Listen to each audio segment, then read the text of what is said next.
من الشيطان الرجيم.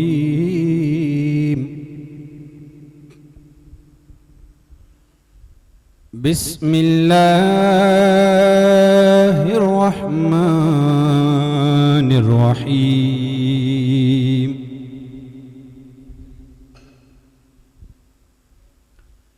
لقد جاءكم رسول من أنفسكم عزيز عليه ما عنتم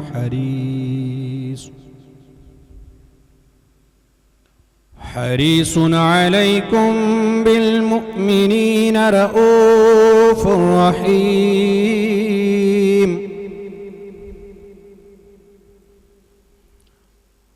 فإن تولوا فقل حسبي الله لا إله إلا هو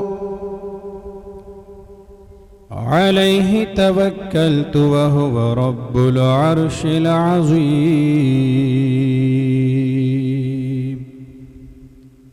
صدق الله العظيم.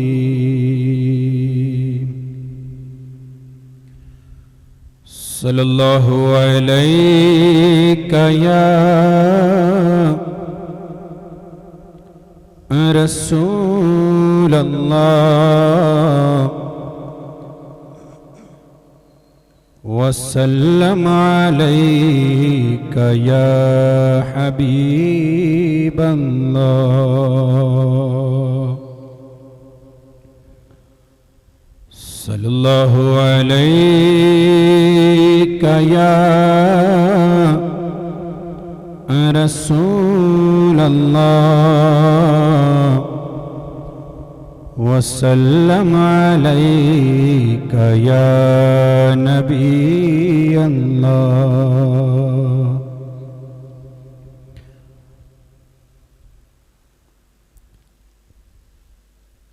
سرتاب قدم ہے تن سلطان زمن پھول،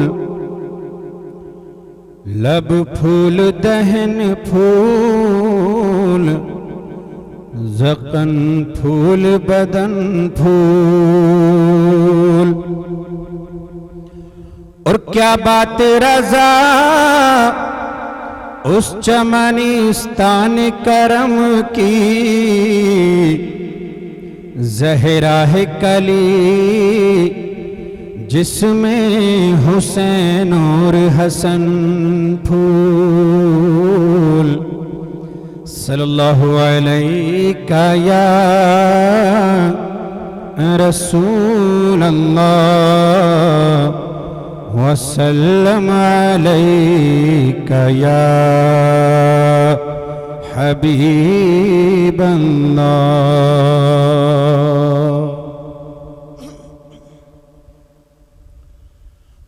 اب میری نگاہوں میں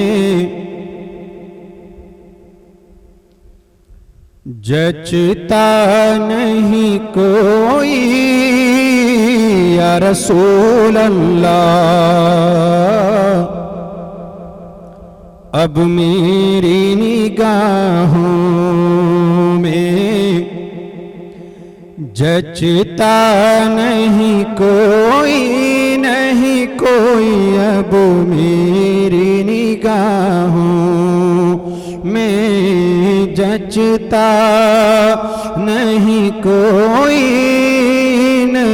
کوئی اب میری نگاہوں میں.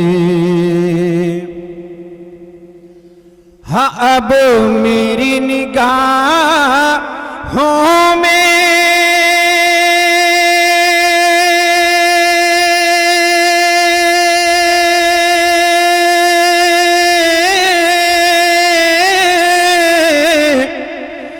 جچتا نہیں کوئی جیسے میرے سرکار ہیں، جیسے میرے سرکار ہیں، ویسا نہیں کوئی کوئی جیسے میرے سرکار ہیں، ویسا نہیں کوئی اب میری نگاہوں میں جچتا نہیں کوئی۔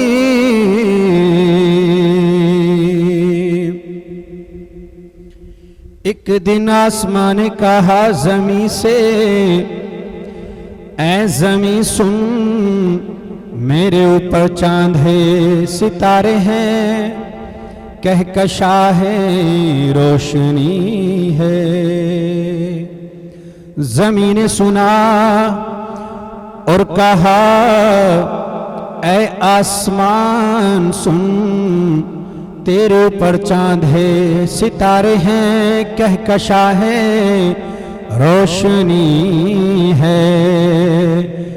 ہاں میرے اوپر مدینہ ہے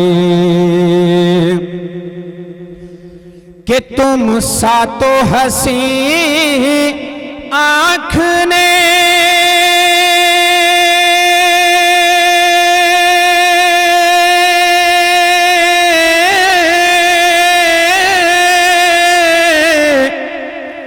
دیکھا نہیں کوئی، یہ شان لطافت ہے، یہ شان لطافت ہے کہ سایہ نہیں کوئی، نہیں کوئی اب میری نگاہوں میں جچتا نہیں کوئی۔ یا رسول اللہ اے ظرف نظر دیکھ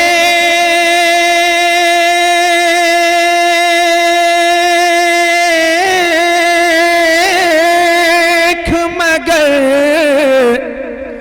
دیکھ ادب سے، ہاں یہ سرکار کا جلوہ ہے، یہ سرکار کا جلوہ ہے، تماشا نہیں کوئی، نہیں کوئی اب میری نگاہوں میں جچتا نہیں کوئی اب میری نگاہوں میں جچتا نہیں کوئی، نہیں کوئی جیسے میرے سرکار ہیں، ویسا نہیں کوئی۔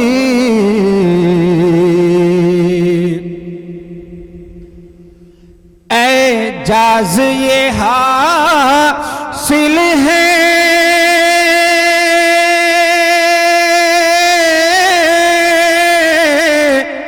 تو حاصل ہے زمین کو، ارے افلاک پہ تو گنبد خضرا نہیں کوئی، نہیں کوئی اب میری نگاہوں میں جچتا نہیں کوئی، نہیں کوئی جیسے میرے سرکار ہیں، ویسا نہیں کوئی۔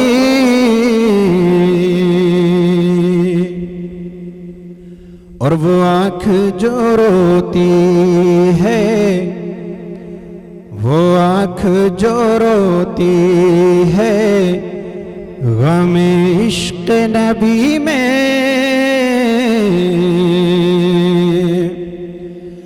ہاں وہ آنکھ جو روتی ہے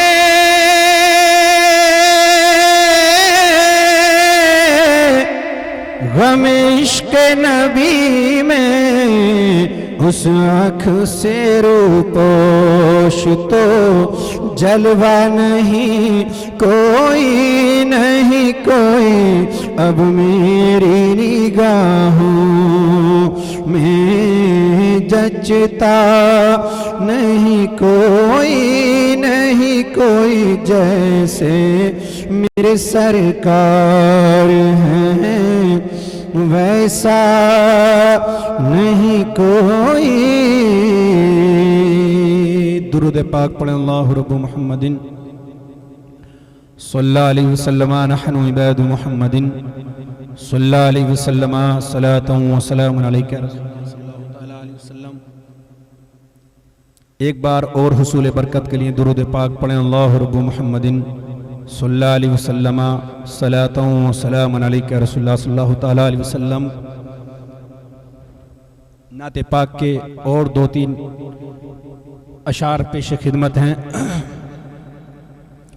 ان کا منگتا ہوں، ان کا منگتا ہوں، جو منگتا نہیں ہونے دیتے، ان کا منگتا ہوں، ان کا منگتا ہوں، جو منگتا نہیں ہونے دیتے، ان کا منگتا ہوں، جو منگتا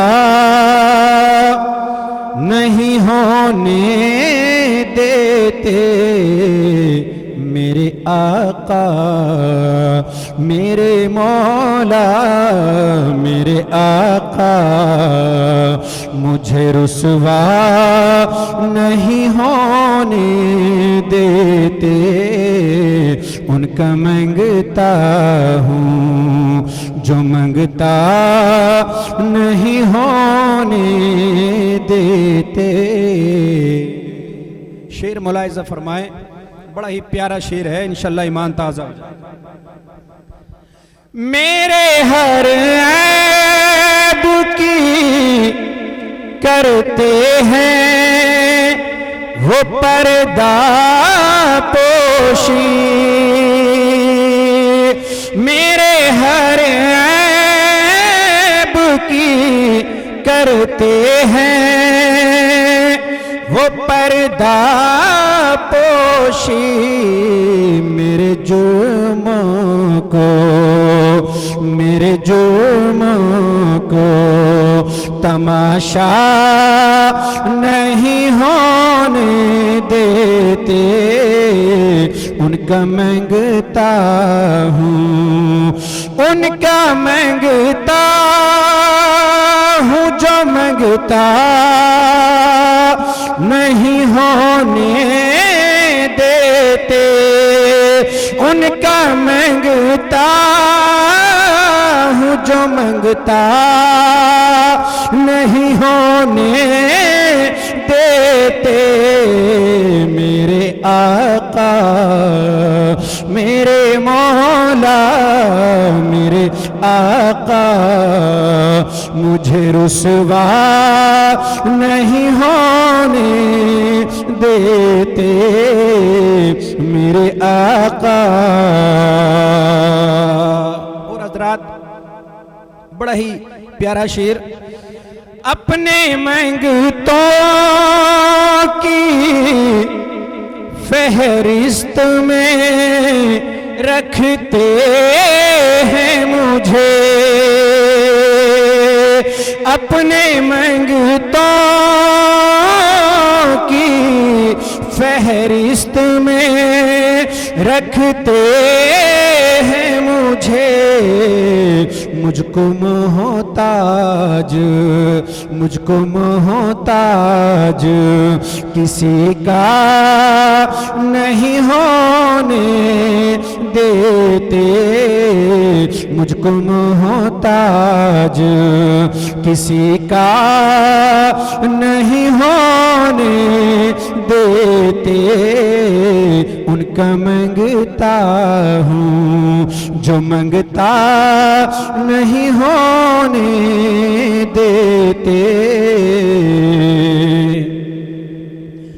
بات کرتا ہوں تو آتی ہے مہک طیبہ سے بات کرتا ہوں تو آتی ہے مہک طیبہ کی، میرے لہجے کو میرے لہجے کو وہ میلا نہیں ہونے دیتے، ان کا منگتا ہوں جو منگتا نہیں ہونے دیتے، میرے آقا مجھے رسوا نہیں ہونے دیتے۔ ہے یہ ایمان کہ آئیں گے لحد میں میری، ہے یہ ایمان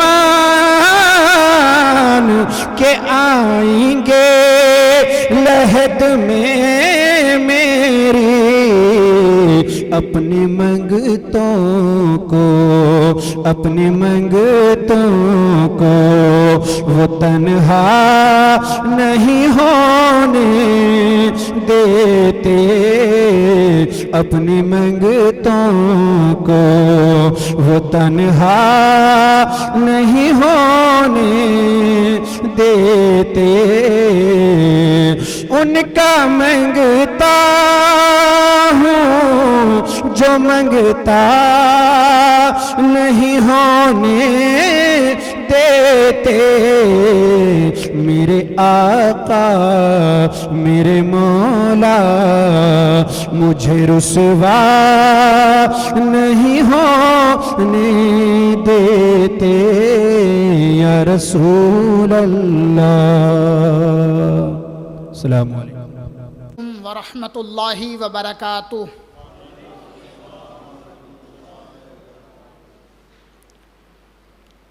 الحمدللہ الحمدللہ الذی ابدع الافلاک والارضین، والصلاة والسلام علی من کان نبیا وآدم بین الماء والطین، وعلى آلہ وصحابہ الطیبین الطاہرین الی یوم الدین، اما بعد، اعوذ باللہ من الشیطان الرجیم، بسم اللہ الرحمن الرحیم، والذی جاء بالصدق وصدق به اولئک هم المتقون، صدق اللہ مولانا العظیم۔ ان اللہ وملائکتہ یصلون علی النبی یا ایہا الذین آمنوا صلوا علیہ وسلموا تسلیما، اللہم صلی وسلم وبارک علی سیدنا محمد قد ضاقت حیلتی ادرکنی یا رسول اللہ، صلاۃ و سلام علیک یا رسول اللہ وعلی آلک واصحابک یا نبی اللہ صلی اللہ تعالی علیہ وسلم۔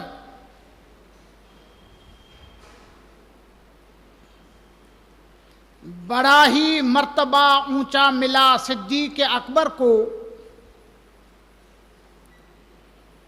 بڑا ہی مرتبہ اونچا ملا صدیق اکبر کو، ہے کرتا یاد قرآن میں خدا صدیق اکبر کو، رکھا ہے پاس ان کو قبر میں بھی میرے آقا نے،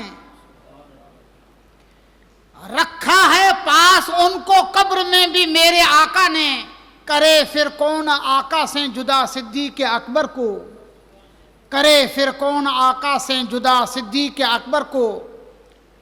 صبح معراج میں معراج کی تصدیق کرنے پر، صبح معراج میں معراج کی تصدیق کرنے پر لقب صدیق اکبر کا ملا صدیق اکبر کو، لقب صدیق اکبر کا ملا صدیق اکبر کو۔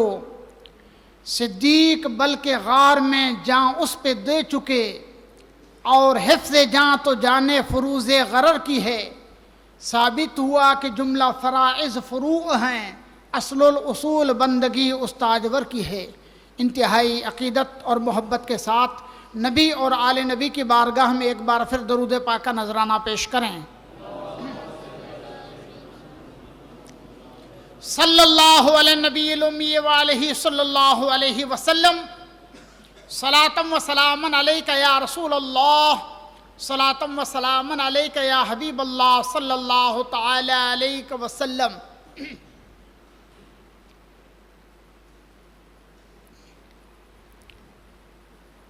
صحابی یہ لفظ صحبت سے نکلا ہے، اور اس کا معنی ہے کسی کے ساتھ ہونا۔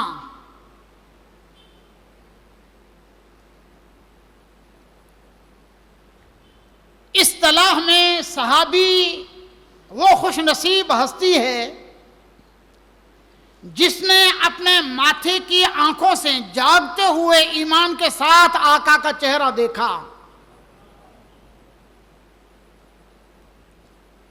اور ایمان کے ساتھ سرکار کا چہرہ دیکھنا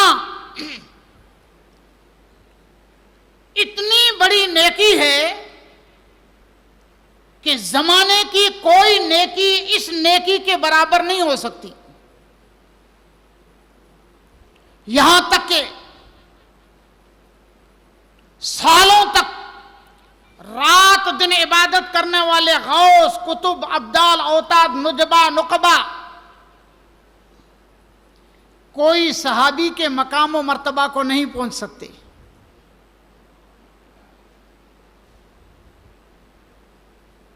کتنے صحابی تو ایسے ہیں کہ بس سرکار کو دیکھا، ایمان لائے اور موت آ گئی۔ قیامت کے دن ہمارا ایمان ہے کہ غوث پاک سے پہلے وہ جنت میں ہوں گے، غریب نواز سے پہلے وہ جنت میں ہوں گے، کیونکہ وہ صحابی ہیں۔ ایک لڑائی کے موقع پر دشمنوں کے ساتھ ایک نوجوان آیا، جب پہلی نظر چہرے مصطفیٰ پر پڑھی دل کی دنیا بدل گئی۔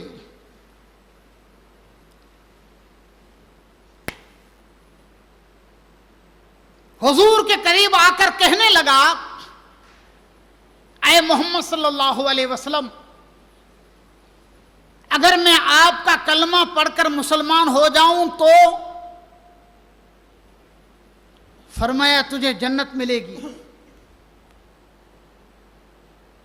فوراً کلمہ پڑھا، اور جن کی طرف سے لڑنے آیا تھا ان کے سامنے لڑنے لگا۔ ایسی جاں فشانی سے لڑا کہ فوراً وہ شہید ہو گیا۔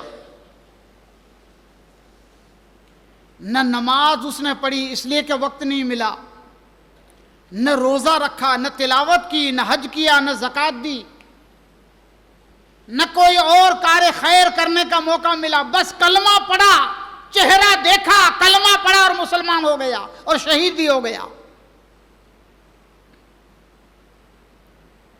ایسے خوش نصیب بھی صحابہ ہوئے ہیں، لیکن اللہ کی قسم جنت کی بہاروں میں امت میں سب سے پہلے وہ ہوں گے۔ مدینہ پاک میں ایک یہودی کا نوجوان لڑکا 12-15 سال کی عمر ہے، حضور کا کام کرتا تھا، مسلمان نہیں تھا، یہودی تھا، اور سرکار کا کام کر دیتا۔ اچانک وہ بیمار پڑا، بیماری کی حالت میں باپ بڑا پریشان ہوا، پیسے والا تھا، یہودی دولت مند تھے۔ باپ نے بڑا علاج کرایا، طبیبوں کو بلایا، لیکن کوئی دوا کارگر ثابت نہ ہوئی۔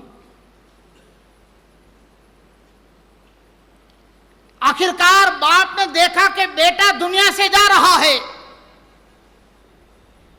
تو باپ بیٹے کے پاس آ کر کہنے لگا کہ بیٹا، میں سمجھتا ہوں کہ یہ تیری جو بیماری ہے بڑی خطرناک ہے، اور یہ بیماری تیری زندگی کو ختم کرنے کے لیے آئی ہے۔ بتا، تیری زندگی کے آخری حصے میں اگر کوئی ارمان ہو، کوئی تمنا ہو تو کہہ۔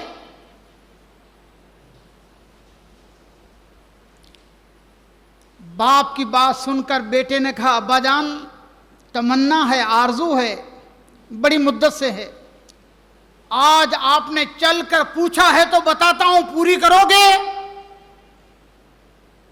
کہا ہاں۔ کا آخری تمنا یہ ہے کہ میرے بدن سے روح نکلے تو جانے جانا کائنات کے مالک و مختار محمد عربی میرے سرانے کھڑے ہوں، میرے آقا میرے سامنے کھڑے ہوں۔ یہودی کا منہ اتر گیا، کہنے لگا، بیٹے، تم نے ایسی تمنا پیش کی ہے کہ میں ہرگز پوری نہ کرتا،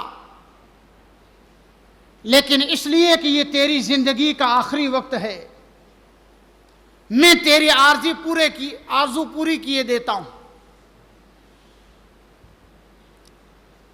سرکار کو بلایا گیا، آقا کریم صلی اللہ علیہ وسلم چند اصحاب کے ساتھ اس یہودی نوجوان کے سرہانے کھڑے رہے۔ باتوں ہی باتوں میں میرے آقا صلی اللہ علیہ وسلم نے اسے سب کچھ سمجھا دیا۔ فرمایا، کلمہ پڑھ، او کما قال، جنت میں اپنے ساتھ تجھے لے جاؤں گا۔ اس یہودی نوجوان نے باپ کو دیکھا کہ باپ کیا کہتا ہے۔ حدیث کے الفاظ ہیں، یہودی کہنے لگا، اتے ابو القاسم صلی اللہ علیہ وسلم، ابو القاسم کی بات مان لے، حضور کی کنیت ہے ابو القاسم، ان کی بات مان لے۔ بس اس نوجوان نے کلمہ پڑھا اور جنت کی بہاروں میں چلا گیا۔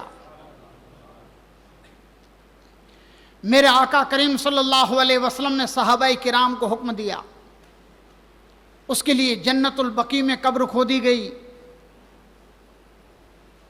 صحابہ کرام نے اسے غسل دیا، کفن پہنایا، اور جلیل القدر ہستی صحابہ کرام نے اپنے کندھوں پر اٹھا کر اسے قبرستان پہنچایا۔ میرے آقا نے فرمایا، مختصر یہ، عمل قلیلا و اجر کثیرا، کام تھوڑا کیا، ثواب بہت زیادہ کمایا۔ تو یہ صحابہ کی حقیقت ہے کہ حضور کو دیکھا، کلمہ پڑھا، دیدار ہوا، اور سبحان اللہ، اگر کوئی ایسا دیوانہ ہو، ایسا عاشق ہو کہ موت کے وقت سرہانے پر آقا کھڑے ہوں تو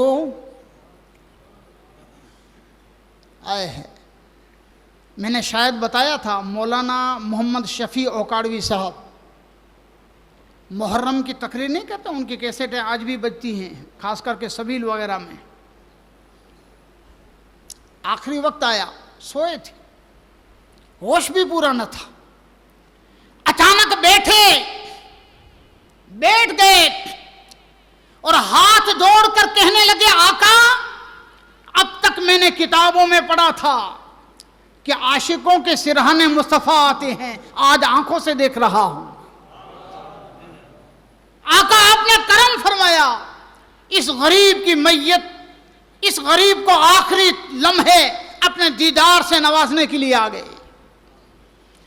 اور کسی کا ایسا نصیب کھل جائے تو وہ کیا کہے گا؟ کسی شاعر نے کہا ہے، اسرے بالین من برخیز اے ناداں طبیب، اسرے بالین من برخیز اے ناداں طبیب، درد مند عشق را دارو بجز دیدار نیست۔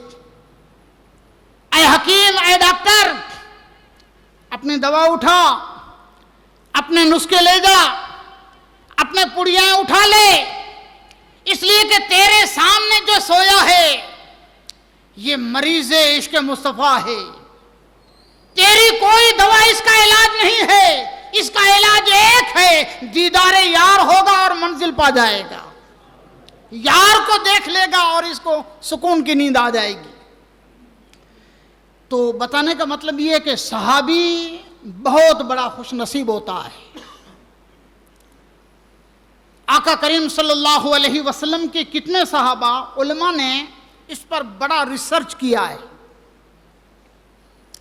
اس لیے کہ 23 سال تک 23 ایئرس یہ پیریڈ چلا، سرکار نے اعلان نبوت کیا، اس کے بعد جو آپ کو دیکھے اعلان نبوت کے بعد وہ صحابی، بچپن میں دیکھا وہ صحابی نہیں، 25 سال کی عمر میں دیکھا وہ صحابی نہیں، 40 سال کی عمر میں اعلان نبوت کے بعد جس میں دیکھا وہ صحابی، اور اگر دیکھے نہیں 3-4 ایسے نام آتے ہیں جو نابینا تھے، نابینا تو دیکھتا نہیں ہے، تو حضور کی صحبت میں بیٹھے وہ بھی صحابی، 23 سال میں 1,40,000 وہ ہستیاں ہیں جنہوں نے آقا کا دیدار کیا، کلمہ پڑھا اور مسلمان بنے۔ 23 سال میں 1,40,000۔ ہجری سن 10 میں آقا کریم صلی اللہ علیہ وسلم نے پہلا اور آخری حج ادا کیا، جس کو حجۃ الوداع کہتے ہیں۔ حجۃ الوداع کے موقع پر تقریباً 1,25,000 صحابہ کرام مصطفیٰ کے ساتھ تھے، 1,25,000۔ تاریخ کی کتابوں میں جہاں تک میری تحقیق ہے 30,000 صحابہ کا نام ہے۔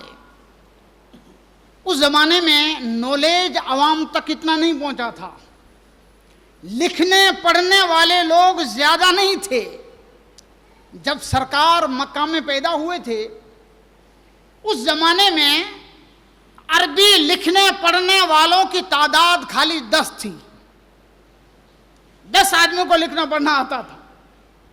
ظاہر بات ہے ایسے حالات میں رجسٹر تیار نہیں ہوئے، تو 30,000 صحابہ کا نام لکھا ہوا ہے تاریخ کی کتابوں میں۔ یہ وہ ہیں جنہوں نے حضور کا کلمہ پڑھا اور مسلمان بنے، اور جن کی پوری ہسٹری، سارے حالات بچپن سے لے کر وفات تک کتابوں میں لکھے ہیں۔ ایسے صحابہ کی تعداد 10,000 ہے۔ آقا کریم صلی اللہ علیہ وسلم کے صحابہ جن کے پورے حالات اور سیرت، ہسٹری جس کو بولتے ہیں، یہ لکھی ہوئی ہے، ایسے ان کی تعداد 10,000 ہے۔ یہ 1,40,000 صحابہ کرام لا یستوون عند اللہ، قرآن کہتا ہے سب کا مرتبہ اور مقام برابر نہیں ہے۔ 1,24,000 کم و بیش نبی اور رسول ہے، ان کا بھی مرتبہ فضلنا بعضهم علی بعض، قرآن کہتا ہے سب کا مرتبہ برابر نہیں ہے۔ تو آقا کریم صلی اللہ علیہ وسلم کے 4 صحابہ جن کو 4 یار کہتے ہیں، ان کا مرتبہ سارے صحابہ میں سب سے افضل ہے، اور ان 4 میں حضرت ابوبکر صدیق کا مقام و مرتبہ سب سے افضل، اس طرح سے کہ آدم علیہ السلام سے لے کر قیامت تک پوری دنیا انسانیت میں پیغمبروں کے بعد حضرت ابوبکر صدیق سے بڑا مرتبہ کسی کا نہیں ہے۔ پھر حضرت عمر رضی اللہ تعالیٰ عنہ، پھر حضرت عثمان غنی، پھر حضرت مولا علی شیر خدا رضی اللہ تعالیٰ عنہ، اور ان کے بعد باقی 6 عشرہ مبشرہ میں سے باقی جو 6 ہیں ان کا مقام و مرتبہ ہے۔ 10 صحابہ جن کو آقا نے دنیا میں جنت کی بشارت دی، ان کے بعد اصحاب بدر، یعنی بدر کی لڑائی میں جو 313 صحابہ تھے ان کا مرتبہ سب سے بڑا ہے۔ اس کے بعد جنگ احد میں جنہوں نے حصہ لیا 700 صحابہ، ان کا مرتبہ۔ اس کے بعد بیعت الرضوان میں 1400 یا 1500 صحابہ، 2 روایتیں ہیں، ان کا مرتبہ امت میں سب سے زیادہ ہے۔ یہ تحقیق ہمارے علماء نے کی ہے، جس سے پتہ چلے کہ صحابہ میں کس کا مرتبہ کس مقام پر ہے۔ حضرت ابو بکر صدیق رضی اللہ تعالیٰ عنہ ابتدا میں 4 آدمی جو مسلمان ہوئے ان میں ایک حضرت ابو بکر صدیق ہیں۔ مولا علی شیر خدا 10 سال کے بچے تھے۔ ایک حضرت خدیجۃ الکبریٰ رسول پاک صلی اللہ علیہ وسلم کی بیوی صاحبہ ہیں۔ ایک غلام تھے، حضور علیہ السلام کے گھر میں کام کرتے تھے، ان کا نام تھا زید بن حارثہ، وہ مسلمان ہوئے۔ اور چوتھے حضرت ابو بکر صدیق رضی اللہ تعالیٰ عنہ۔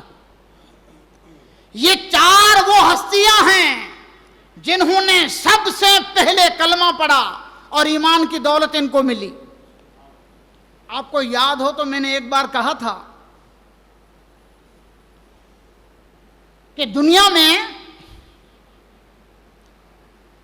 سب سے کامیاب وہ ہے، سب سے سچا، اچھا اور ایماندار وہ ہے جس کے قریب کے لوگ اس کو مانتے ہوں۔ نہیں یہ بات سمجھ میں، جس کے قریب رہنے والے لوگ اس کو مانتے ہوں، جانتے ہوں، اس کا اعتراف کرتے ہوں، اس کی عزت کرتے ہوں۔ کئی بار ایسا ہوتا ہے کہ ایک آدمی باہر سے آیا ہے، لوگ اس کی بڑی تعریف کرتے ہیں، واہ واہ کرتے ہیں، نعرے لگتے ہیں، گاڑی میں بٹھاتے ہیں، پھراتے ہیں، پلین میں بلاتے ہیں، ہوٹل میں اس کو کمرہ بک ہوتا ہے اس کے لیے، اور ان کے گاؤں میں جا کر پوچھو تو میں کہوں گا کہ مت پوچھو۔ کئی بار ایسا ہوتا ہے کہ گاؤں والے لوگ نہیں جانتے، اس سے زیادہ محلے والے جانتے ہیں، محلے والوں سے زیادہ بالکل قریبی پڑوسی جانتے ہیں، قریبی پڑوسیوں سے زیادہ گھر والے جانتے ہیں، اور گھر والوں میں سب سے زیادہ بیوی جانتی ہے۔ بات سمجھ میں آتی ہے؟ میرے آقا کریم صلی اللہ علیہ وسلم کو دیکھو تو صحیح، اسلام لا الہ الا اللہ صدیوں سے پورا عرب سماج جس خداؤں کو مانتا تھا، ایک دم ان کا انکار کرنا، جس دھرم کو وہ اپنائے ہوئے تھے اس دھرم کو لات مار کر چھوڑ دینا، جس سماج کے وہ اب تک پابند تھے اس سماج سے کنارہ کش ہونا، یہ کوئی معمولی بات نہیں تھی۔ لیکن قربان جائیں مصطفیٰ پر آئے ہے۔ حضرت عبداللہ بن سلام نے ایک نظر مصطفیٰ کو دیکھا، ایک نظر، گئے تھے تو مباحثہ کرنے، مناظرہ کرنے، لیکن ایک نظر دیکھا، فوراً کلمہ پڑھا، مسلمان ہو گئے، اور کہنے لگے واللہ عرفت ان وجہہ لیس بوجہ کذاب، یہ نور والے چہرے والے کو دیکھو، ایسا چہرہ کبھی جھوٹا نہیں ہو سکتا ہے۔ چہرہ دیکھا، سب کچھ بھول گئے، کلمہ پڑھا، مسلمان ہو گئے۔ ایسے نورانی چہرے والا جن کے گھر میں رہتا ہو وہ کیوں پیچھے رہے؟ حضرت ام المومنین خدیجہ نے پہلے دن کلمہ پڑھا، زید بن حارثہ نے فوراً کلمہ پڑھا، مولا علی شیر خدا نے منگل کے دن کلمہ پڑھا۔ حضرت ابو بکر صدیق رضی اللہ تعالیٰ عنہ باہر گئے تھے مسافری میں، آئے، مصطفیٰ کریم صلی اللہ علیہ وسلم سے ملاقات ہوئی، میرے آقا نے پہلی دعوت دی اور ابو بکر کلمہ پڑھ کر مسلمان بنے۔ خود آقا فرماتے تھے کہ میں نے جس کسی کے سامنے اسلام کو پیش کیا، کوئی عذر کیا، کوئی ٹال مٹول کی، کوئی بہانہ بنایا، لیکن میرا ابو بکر ہے، اس نے کچھ نہ دیکھا، جیسے ہی میں نے اسلام کا کلمہ پیش کیا فوراً اس نے کلمہ پڑھا لا الہ الا اللہ محمد الرسول اللہ صلی اللہ علیہ وسلم، اور مسلمان ہو گئے۔ آقا زندگی بھر فرمایا کرتے تھے حب ابی بکرین و شکرہ واجب علی کل امتی، میرے ابو بکر کی محبت اور ابو بکر کے احسان کا شکر ادا کرنا میرے ہر امتی پر واجب ہے، ہر امتی پر واجب ہے۔ اس لیے کہ آقا کریم صلی اللہ علیہ وسلم کے ساتھ حضرت ابو بکر ساری زندگی رہے۔ کوئی کمپنی کا ارتقاء کرنا ہو، کوئی نئی کمپنی کھولنی ہو تو 2 پارٹنر ہوتے ہیں، پارٹنر کیسے جد و جہد کرتے ہیں، رات دن محنت کرتے ہیں، پلان بناتے ہیں کہ کس طرح سے اس کو آگے لایا جائے۔ بس میں نے جب احادیث اور تاریخ کا مطالعہ کیا تو سمجھ گیا ایک طرف ابو بکر صدیق ہیں اور ایک طرف مصطفیٰ ہیں، سارے صحابہ ہیں، لیکن جو کمال اور جو خوبی، جو محنت و دانفشانی حضرت ابو بکر صدیق کے مقدر میں لکھی تھی وہ کسی کے حصے میں نہیں آئی۔ حضرت ابو بکر صدیق اس لیے کہ یہاں لاگ واگ نہیں چلتی، لاگ واگ نہیں چلتی۔ افضل الخلق بعد الانبیاء والرسل، مخلوق خداوندی میں نبی اور رسولوں کے بعد سب سے بڑا اونچا مقام و مرتبہ اللہ تعالیٰ نے حضرت ابو بکر صدیق کو عطا فرمایا۔ یہ مقام و مرتبہ کسی کو روپ سے نہیں ملتا ہے، کسی کے دن دولت سے نہیں ملتا ہے، کسی کے اور کسی خوبی کے بنیاد پر نہیں ملتا ہے۔ یہ مقام و مرتبہ اللہ کی بارگاہ میں صرف دین کی نوکری کے صلے میں ملتا ہے۔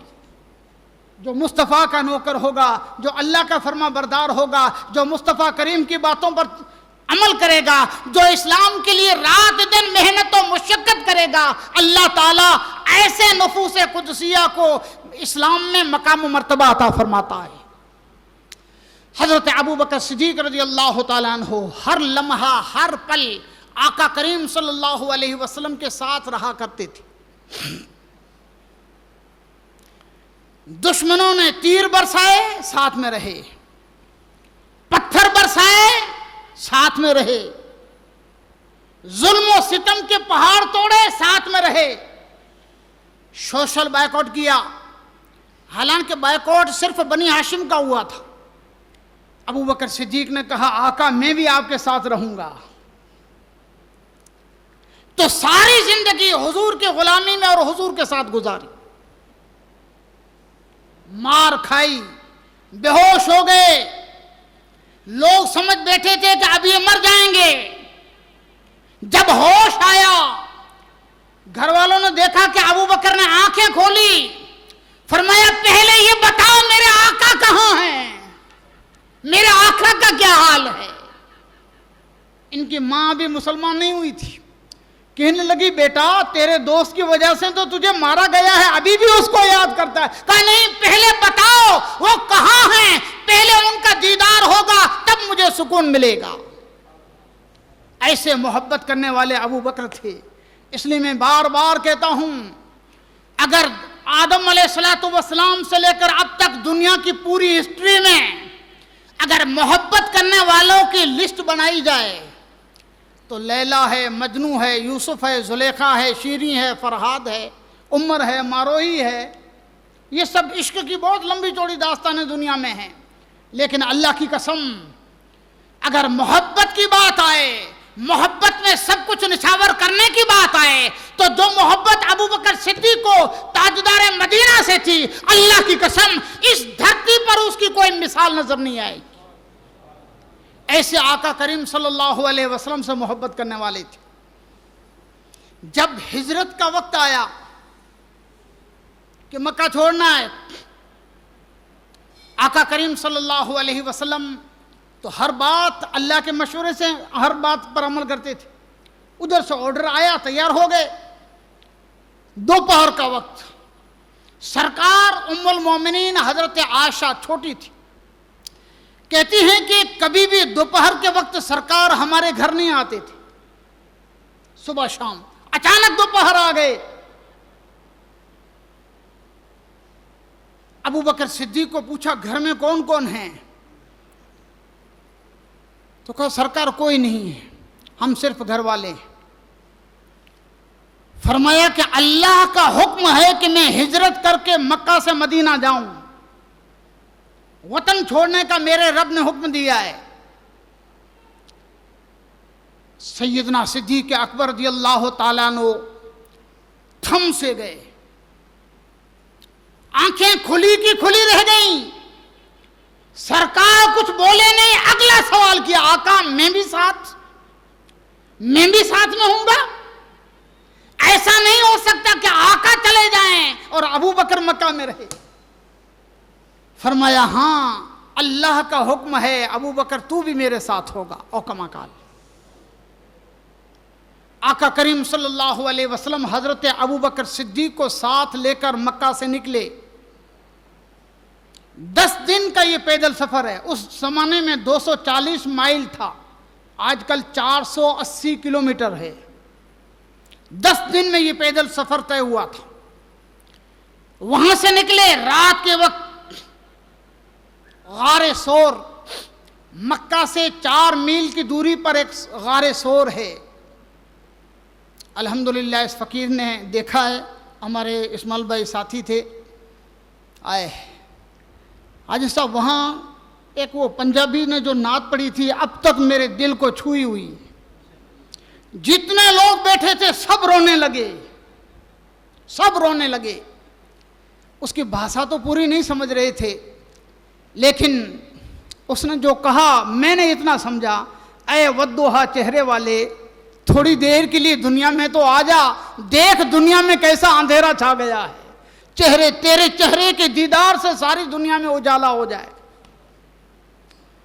یہ غار ثور, آقا کریم صلی اللہ علیہ وسلم 3 دن اور 3 راتیں حضرت ابو بکر صدیق کے ساتھ وہاں رہے. اور اتنا ہی نہیں, سارا گھر حضور کے غلامی میں. حضرت عائشہ کی بڑی بہن تھی, حضرت عائشہ تو چھوٹی تھی, بڑی بہن تھی حضرت اسماء رضی اللہ تعالیٰ عنہا. انہوں نے حضور کے لیے یہ سارے سفر کا بھتہ تیار کر دیا. آپ کے ایک صاحبزادے تھے, اس زمانے میں دشمن سے بچ کے جانا تھا, اور عرب لوگ قدم پہچاننے میں بڑے ماہر تھے. قدم پہچاننے میں سمجھتے ہو نا, پگی پڑوں. یہ پگی پڑوں جو نوکری کرتے یہ نہیں, پیر کو پہچاننا. میں لفظ بھول گیا ہوں, گجراتی میں لفظ بھی آتا ہے اس کے لیے کہ کون آدمی کہاں گیا ہے. یہ لوگ ماہر تھے. صدیق اکبر کا ایک لڑکا حضور اور ابو بکر صدیق گئے تو ان کے پیروں کے اوپر بکریاں چرانے لگا, تاکہ کوئی دیکھ کر پتہ نہ چلے کہ کون گیا ہے. پہاڑ کتنا اونچا ہے, وہاں ہر روز دودھ بکریوں کا دھو کر حضور کو اور ابو بکر صدیق کو پلانے جاتے. 3 دن اور 3 راتیں میرے آقا کریم صلی اللہ علیہ وسلم غار ثور میں رہے ہیں. اور میں ہمیشہ بتاتا ہوں کہ 3 دن اور 3 راتیں ایسی گزری کہ ایک طرف ابو بکر اور ایک طرف مصطفیٰ. اتنا نزدیک سے کسی نے مصطفیٰ کو نہیں دیکھا, اللہ کی قسم نہیں دیکھا, گھر کی عورتوں میں نے بھی نہیں. کہ 3 دن اور 3 راتیں تیسرا کوئی نہیں, صرف مصطفیٰ اور ابو بکر. صدیق اکبر کی آنکھیں کھلتی تو سامنے مصطفیٰ, اور سرکار آنکھیں کھولتے تو سامنے ابو بکر صدیق. اتنا قریب سے ایکانت میں ابو بکر صدیق کے سوا مصطفیٰ کو کسی نے نہیں دیکھا. 3 دن اور 3 راتیں. بڑا مشہور واقعہ, بلکہ کئی واقعات ہیں. ایک سانپ جو آیا تھا نا, سانپ, شاید میں نے سنایا تھا حضرت عیسیٰ علیہ السلام 650 برس پہلے اس غار میں آیا تھا. حضرت عیسیٰ علیہ السلام جا رہے تھے, دیکھا ایک سانپ دوڑتا دوڑتا, کہاں جا رہا ہے؟ کہا مکہ جا رہا ہوں. وہاں جا کر کیا کرے گا؟ کہا تاجدار کائنات کا دیدار کروں گا. تجھے کیسے پتا چلا؟ کہ ہمارے باپ داداؤں نے بتایا ہے کہ غار ثور میں مصطفیٰ ایک دن آئیں گے. تقریباً 600 برس یہ سانپ یہاں رہا, 600 برس. اور جب آقا کریم صلی اللہ علیہ وسلم حضرت ابو بکر صدیق کو لے کر گئے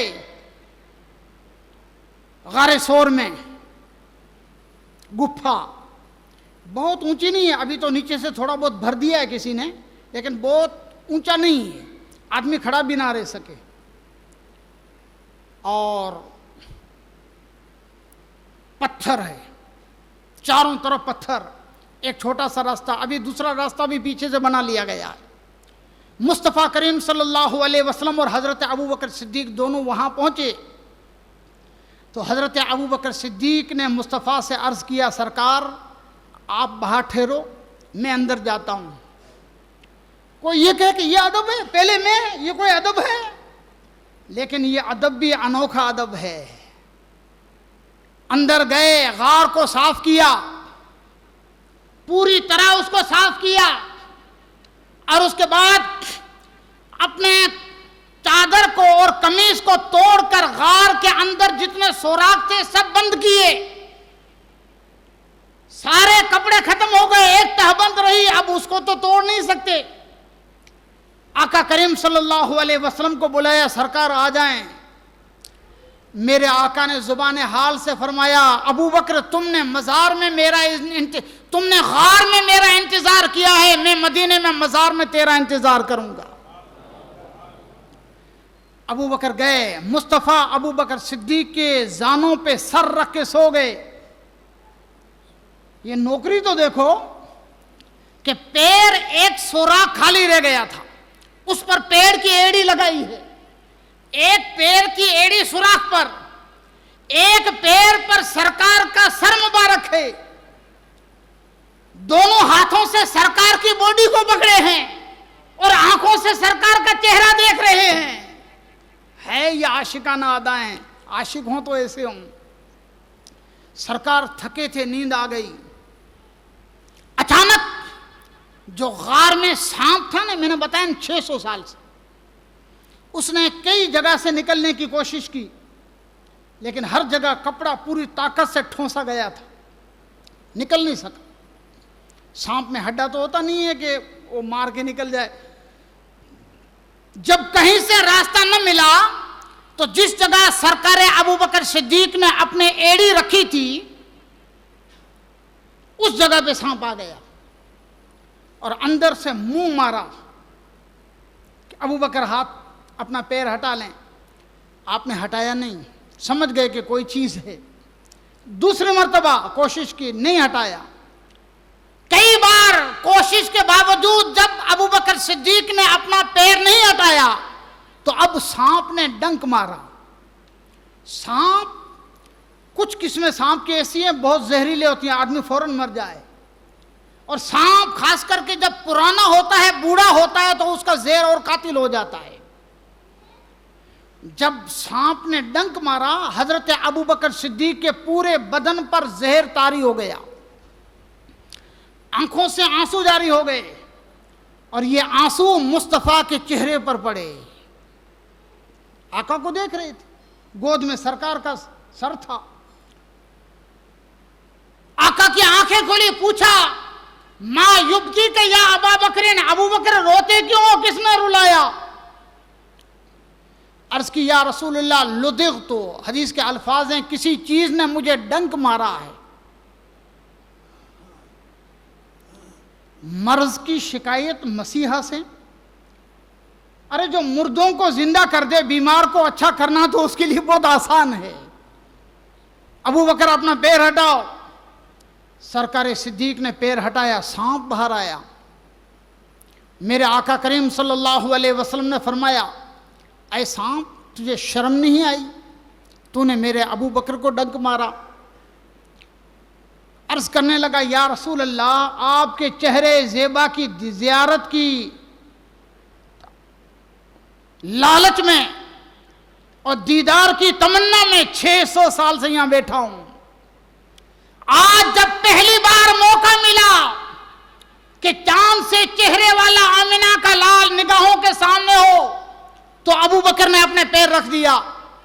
آقا میں نے بار بار کوشش کی کہ ابو بکر پیر ہٹا لے, جب پیر نہیں ہٹایا تو میں نے ڈنک مارا ہے.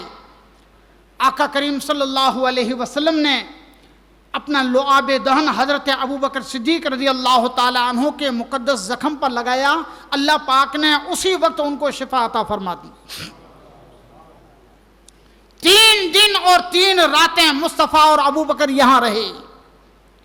اور صوفیہ, خاص کر کے اہل تصوف اور عرفا جو ہوتے ہیں نا, ان کی نظر ان باتوں کی طرف زیادہ ہوتی ہے کہ سیدنا صدیق اکبر نے کیا لیا اور مصطفیٰ نے کیا عطا فرمایا.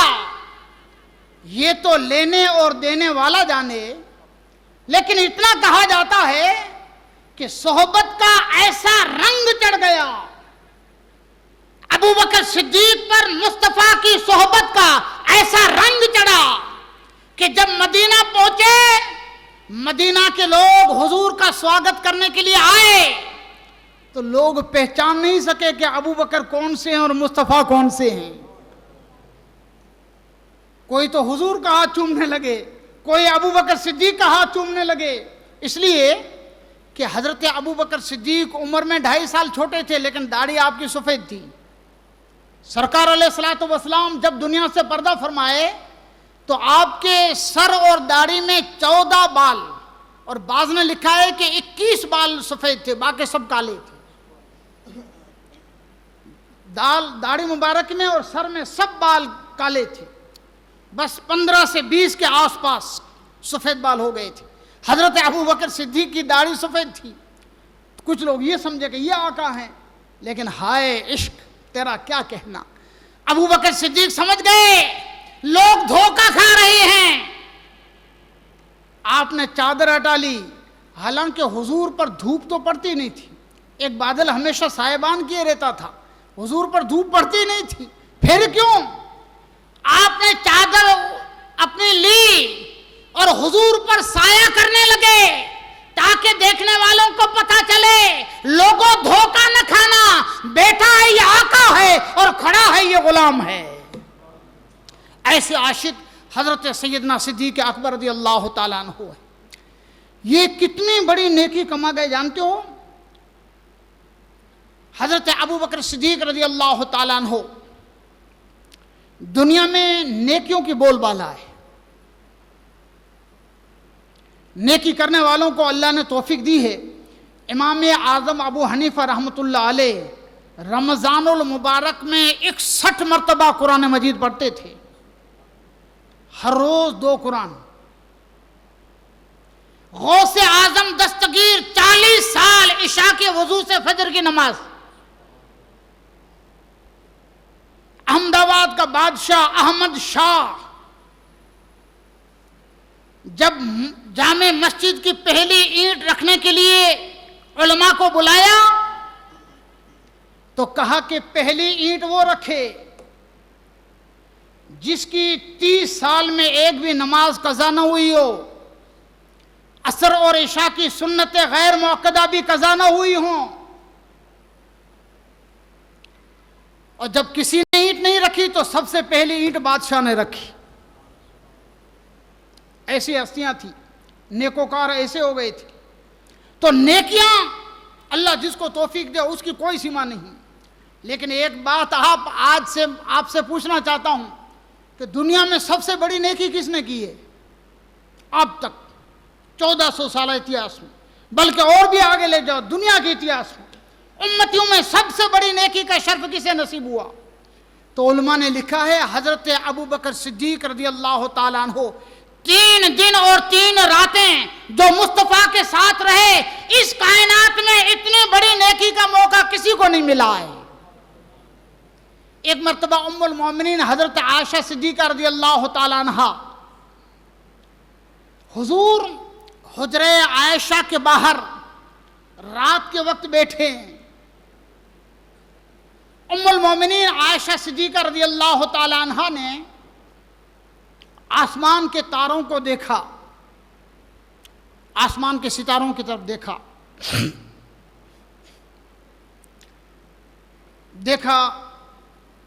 تو جیسے لوگ ہوتے ہیں نا ایسی بات ہوتی ہے.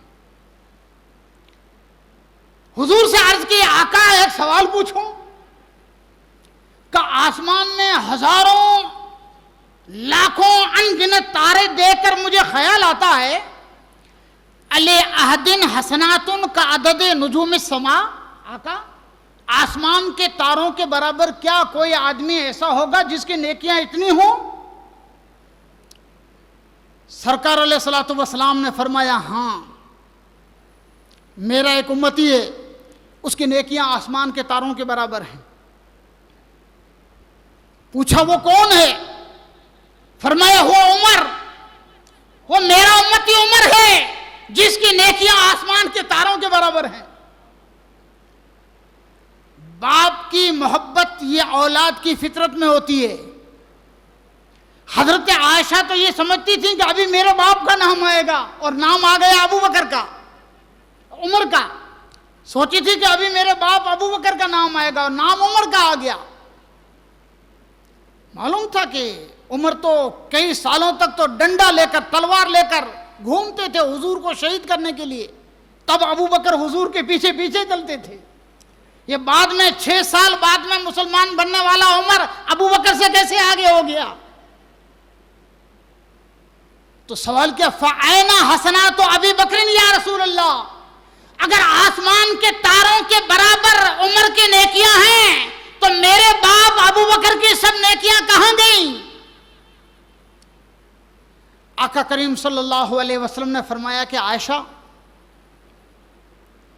آسمان کے تاروں کے برابر میری عمر کی نیکیاں ہیں، اور میرے ابو بکر کی ایک نیکی، ابو بکر کی ایک نیکی عمر کی ساری زندگی کی نیکیوں کے برابر ہے.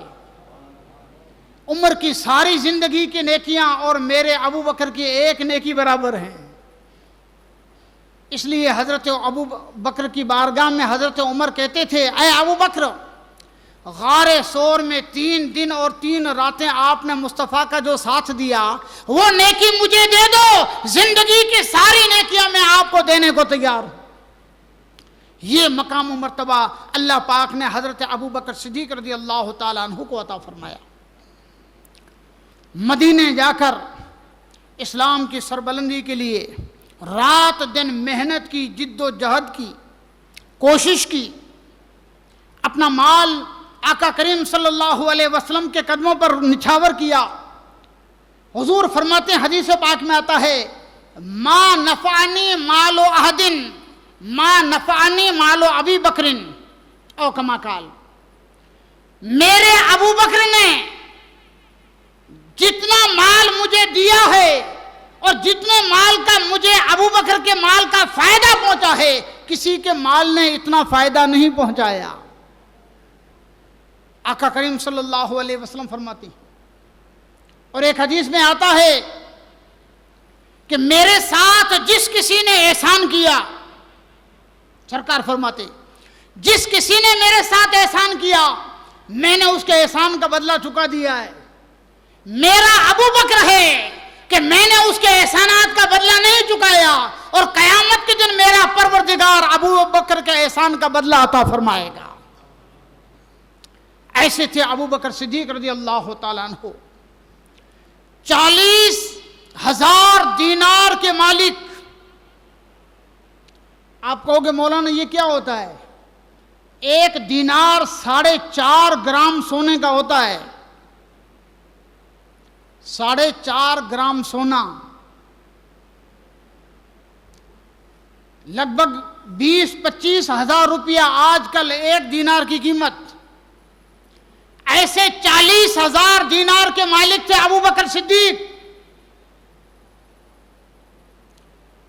مکے کا کروڑ پتی، بہت بڑا بزنس مین، اسلام کے لیے کاروبار، دھندا، بزنس سب چھوڑ دیا، رات دن مصطفیٰ کے پیچھے پیچھے چلتے، اور سرکار کو جب ضرورت پیش آتی تو اپنے دولت کے انبار حضور کے قدموں کے نیچے نچھاور کر دیتے. حضرت بلال کو ستایا جا رہا تھا، پیسے خرچ کے حضرت بلال کو خرید کر آزاد کیا. جتنے بھی مظلوم تھے، اسلام لانے کی بنیاد پر جن کو ستایا جاتا تھا، حضرت ابو بکر صدیق نے ان کو خرید کر آزاد کر دیا. جب مدینے آئے، آقا کریم صلی اللہ علیہ وسلم جب بھی چندے کا اعلان کرتے، حضرت ابو بکر صدیق سب سے آگے رہتے. حضرت عمر کہتے ہیں، ایک مرتبہ میرے پاس بہت پیسے تھے، ہر نیکی میں ابو بکر صدیق مجھ سے آگے نکل جاتے،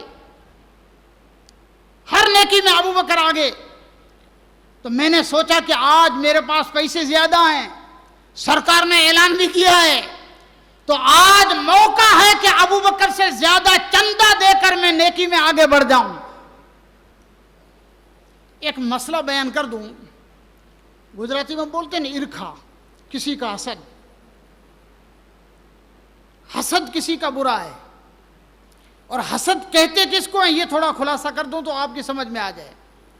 حسد یہ نہیں ہے ایک آدمی کے پاس 10 لاکھ ہیں کوئی اچھا کرے کہ میرے پاس 15 لاکھ ہو جائیں، یہ حسد نہیں ہے.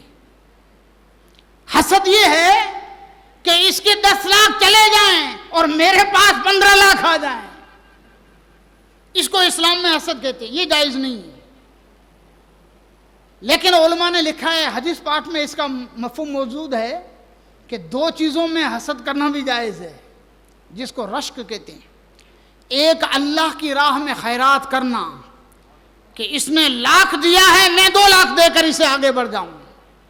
اور دوسرا علم پھیلانے میں حسد کرنا. اس نے دین کا 1 کام کیا ہے، میں 10 کام کروں گا علم کے میدان میں، اس میں جائز.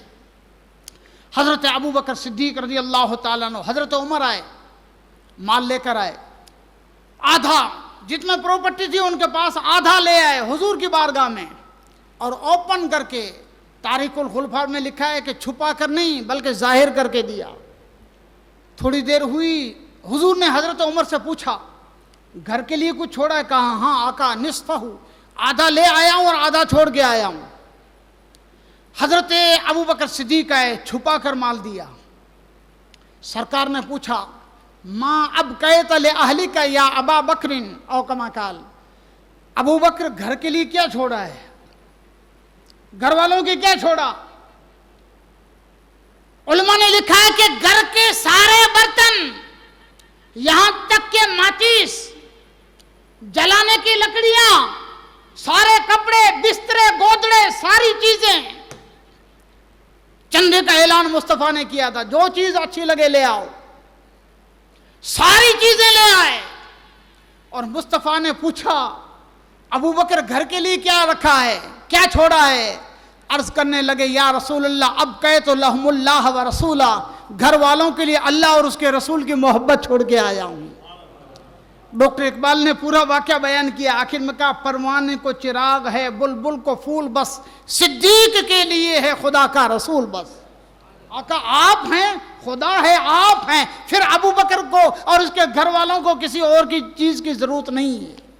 ایسے سخی، میں نے بتایا یہ مکے کا کروڑ پتی مدینے میں آ کر ایک دن ایسا ہو گیا کہ ابو بکر صدیق کے پاس کچھ نہ رہا، بالکل کڑکا، غریب اور مفلس، پہننے کے کپڑے بھی اچھے نہیں، نیچے تہبند اور قمیص بھی نہیں ہے.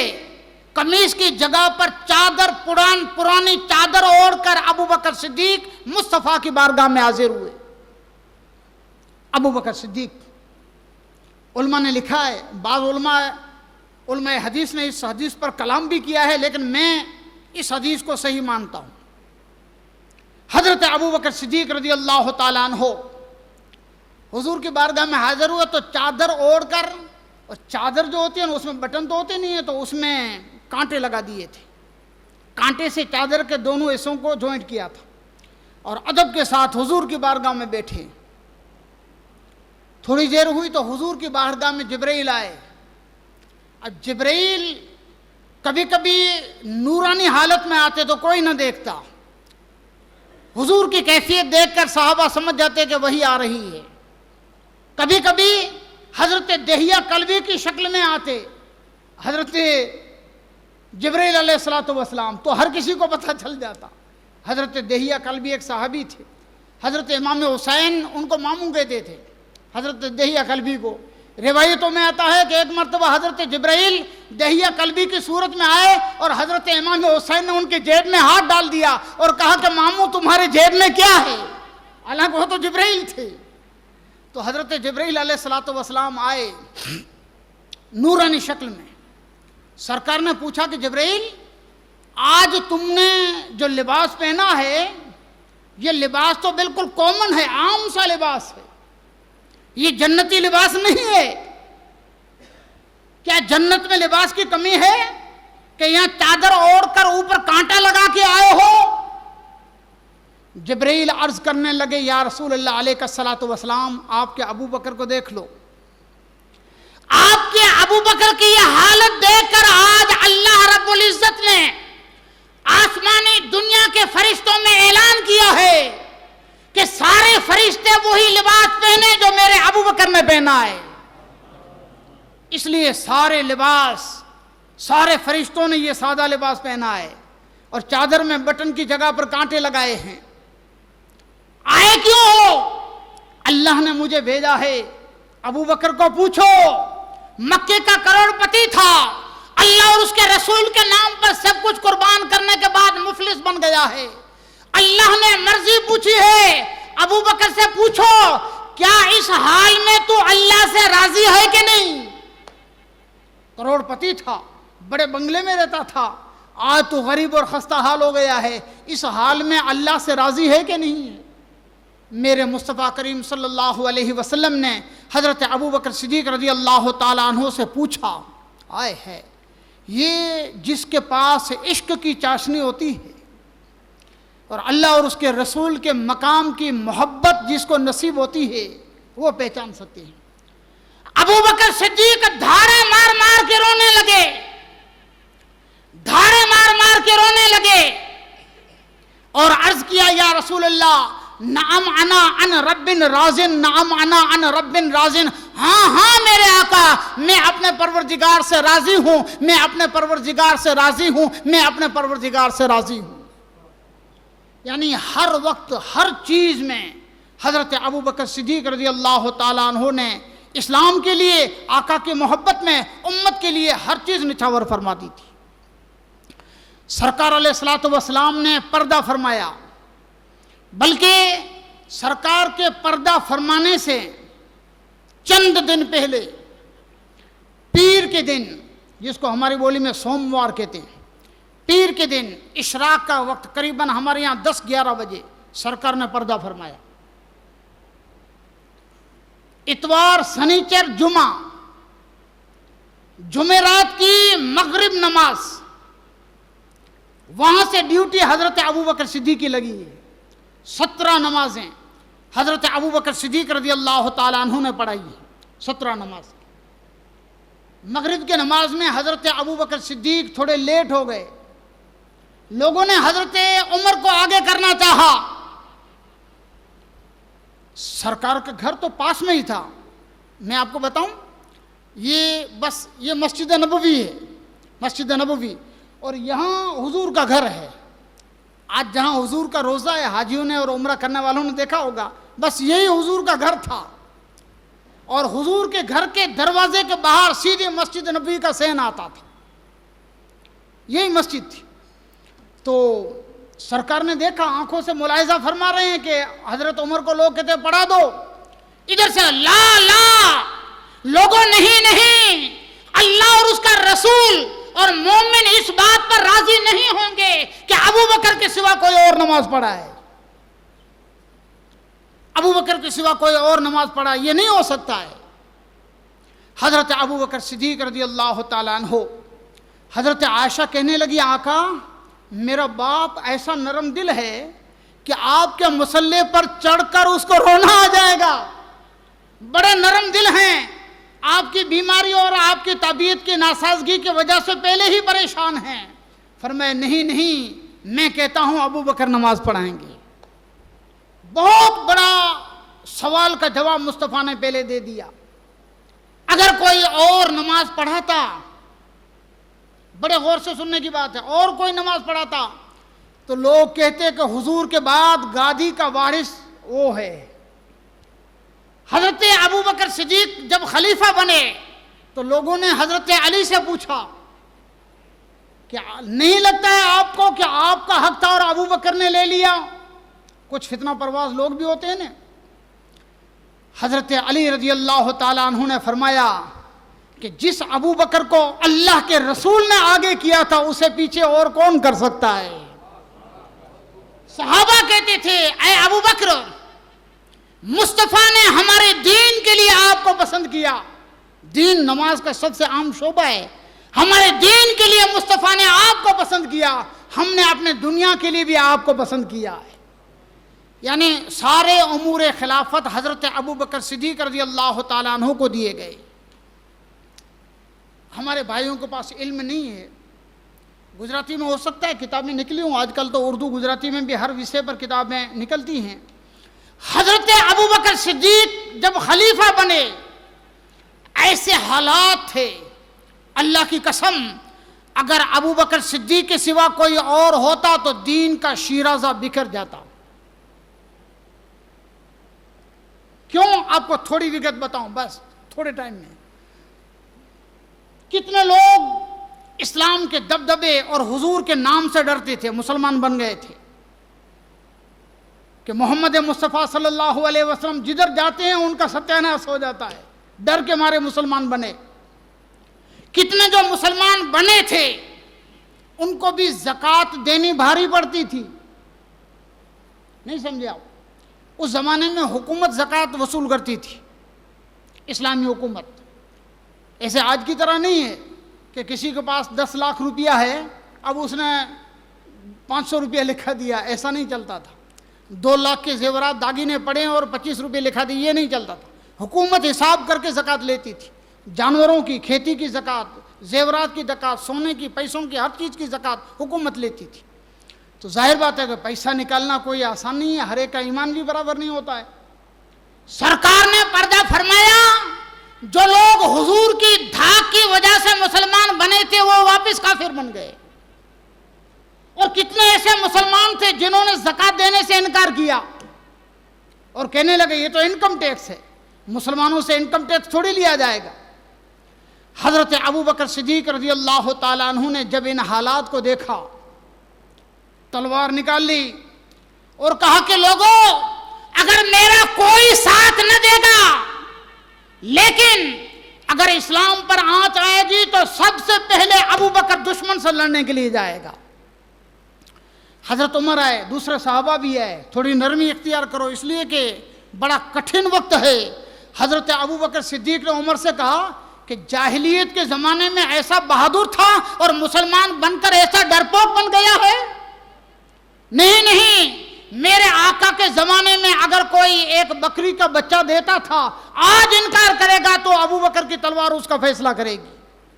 جو نماز اور زکوٰۃ میں فرق کریں گے ابو بکر کی تلوار اس سے لڑے گی۔ میرا کوئی ساتھ دے یا نہ دے، میں اکیلا جہاد کے لیے جاؤں گا۔ حضرت عمر فرماتے ہیں کہ اللہ تعالیٰ نے حضرت ابو بکر صدیق کے سینے کو ایسا کھول دیا تھا کہ سارے صحابہ کو پتہ چل گیا کہ ابو بکر جو فرماتے ہیں وہ سچ ہے۔